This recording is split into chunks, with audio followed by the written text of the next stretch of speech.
About the smartphone in your hand right now. Think about the apps you open first thing in the morning, those new AI tools that are completely rewriting how we work, the invisible cloud running the whole show. Who actually controls all of that? Well, for years, the answer was just a single, universally known acronym. But today, a brand new acronym is taking over. So what we really need to ask is, which one truly controls our digital future? Is it the original Titans or the new challengers? Welcome to This Explainer. Today, we are tracking an absolutely massive shift in global power. We're going to explore the evolution of the digital economy's absolute biggest players, charting their course from the titans of yesterday to the pioneers of tomorrow. Let's dive right in and uncover exactly what this monumental shift means for the global economy and for you.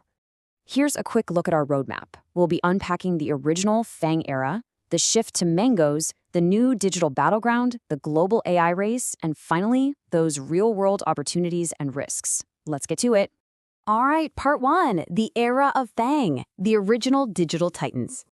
So for years, the tech industry was completely unapologetically ruled by FAANG. This acronym was actually coined by TV host and investor Jim Cramer. It was basically created as a shorthand to describe 5 very specific, high-growth American technology giants that were essentially taking over the world. Whenever investors, job seekers, or regulators talked about big tech, FAANG was exactly who they meant. Now, what's really interesting about this slide is just how totally these 5 companies dominated our digital lives. You've got the F for Meta, well, formerly Facebook, connecting billions of us through Instagram and WhatsApp. The first A is Amazon, totally conquering global e-commerce and logistics. The second A is Apple, building this inescapable ecosystem with the iPhone and the Mac. Then you have N for Netflix, which single-handedly revolutionized how we stream entertainment. And finally, G for Alphabet, or Google, which completely monopolized internet search and digital advertising. I mean, they basically owned social media, e-commerce, and entertainment. The whole shebang. But you know, FAANG wasn't just a list of popular apps. It was a global economic powerhouse. They generated unbelievable revenue, created millions of jobs all over the world, and produced exceptional stock market returns that literally drove entire financial indices. Because they offered such high salaries, incredibly lucrative stock options, and the chance to work on cutting-edge global projects, these 5 companies became the absolute ultimate career destination for the world's best software engineers. But here's the thing. The technology industry rarely stands still, right? If these 5 companies were so dominant, so incredibly wealthy, and so deeply embedded in our daily lives, why did the tech industry eventually outgrow its most famous acronym? Why did FAANG actually have to evolve? Which brings us to part 2, the shift to MANGOS. Meet the new titans. Enter MANGOS. This is the modern acronym, and it reflects a totally massive market shift. Sure, Apple and Alphabet are still hanging out here, but look at the newcomers.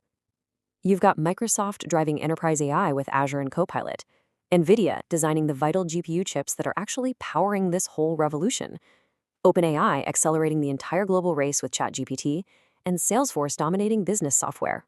It's a whole new lineup. Let's move to part 3 and see how this builds. The digital battleground, era versus era. And this brilliantly illustrates what we're actually looking at here, a true battle of eras. The FAANG era, that was all about the internet.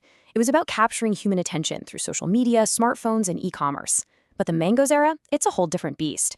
It's about raw computing power. We're talking artificial intelligence, huge data centers, and advanced chips. It is far less about consumer attention now and much, much more about powering global enterprise infrastructure. That leads us right into part 4, the global AI race, billions on the line. Make no mistake, the global AI race is intense, and there are literally billions of dollars on the line. The major players here, Microsoft, OpenAI, Google DeepMind, NVIDIA, Meta Platforms, and Amazon Web Services, they are locked in a fierce, high-speed battle for supremacy. They're pouring unimaginable amounts of capital into building AI infrastructure, funding cutting-edge research, and launching new products. They're essentially racing to build the cognitive engine of the future. And whoever wins this race, they will likely dominate the global economy for decades to come. So let's bring it home with part 5, opportunities and risks, what this actually means for you. First off, the opportunities out there are just massive. And no, you don't have to be a coder to get in on it. Obviously, yes, there is huge demand for technical roles like machine learning, data science, and cloud engineering. But remember, These MANGOS companies are sprawling global empires. They need massive teams of non-technical professionals just to operate. They're actively hiring in marketing, HR, finance, operations, customer success, product management, you name it. Whether you write code or you manage teams, this shifting landscape is creating a wealth of highly lucrative career pathways. But it's not all smooth sailing. These companies are facing some seriously intense hurdles. We're looking at heavy regulatory pressure from governments worldwide regarding privacy, data protection, and anti-competition concerns. Then there is the incredibly complex area of AI ethics, dealing with profound questions around potential job displacement, the spread of misinformation, and ensuring AI is actually used responsibly. On top of all that, Mango's companies face steep global competition, not just from each other, but from rapid developments in China, strict regulations in Europe, and really agile emerging startups that are constantly disrupting the space. And overcoming those risks, it's absolutely vital because the innovations on the horizon are staggering. Experts believe the next 10 years are going to be defined by advanced artificial intelligence, robotics, quantum computing, autonomous systems, mixed reality, and even biotechnology integration. The companies that successfully navigate the hurdles to lead these specific innovations are going to cement their power and become even more deeply intertwined with our daily existence.